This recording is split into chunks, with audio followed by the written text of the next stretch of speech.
Do what you love to do, and you'll never work a day in your life. Ever heard a phrase like that or a saying such as that? I know that as I grew up, I heard incessantly from parents, grandparents, friends even, oh, you got to find what you love. You don't want to work away at something that doesn't give you fulfillment, doesn't make you happy. Because at the end of the day, Nathan, you're going to burn out. Well, we don't want our kids to burn out, do we? We don't want to burn out. But is that even possible? Is doing what you love and also being of benefit to our society and our community, maybe even more importantly, can I do what I love and still provide the means of life that I hope to give to my children, my grandchildren?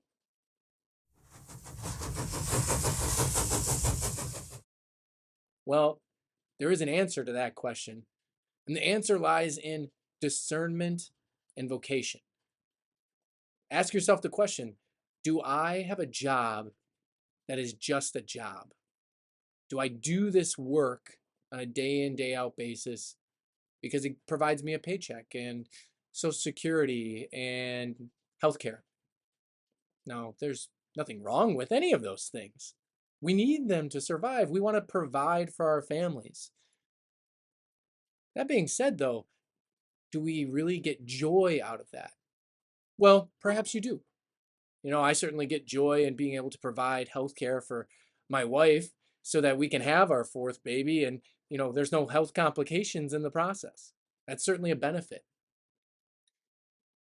But what we're talking about when we talk about faith and we're talking about discernment, vocation, we're talking about something a little deeper.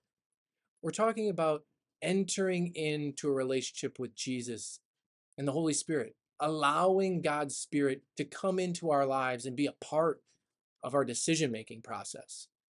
Because, see, we all make decisions along the way. Yeah, I'm wearing, perhaps boldly, my Wisconsin Badgers gear today. They did just have a pretty horrible loss at Iowa, but I still got to represent my school. And when I went to school, I made a choice to go to that school. Did I not? You made a choice to go to the college, the university that you chose to attend. And then at that university, you made some other choices. Maybe you had a major and you switched it a few times. You met a few friends. You made some other connections. Our life is that series of choices. We as Catholics, when we're talking about discernment, we're talking about vocation, what we're really talking about is how many of those decisions did I make just myself? And how many of those decisions did I pray to the Lord to provide me guidance for?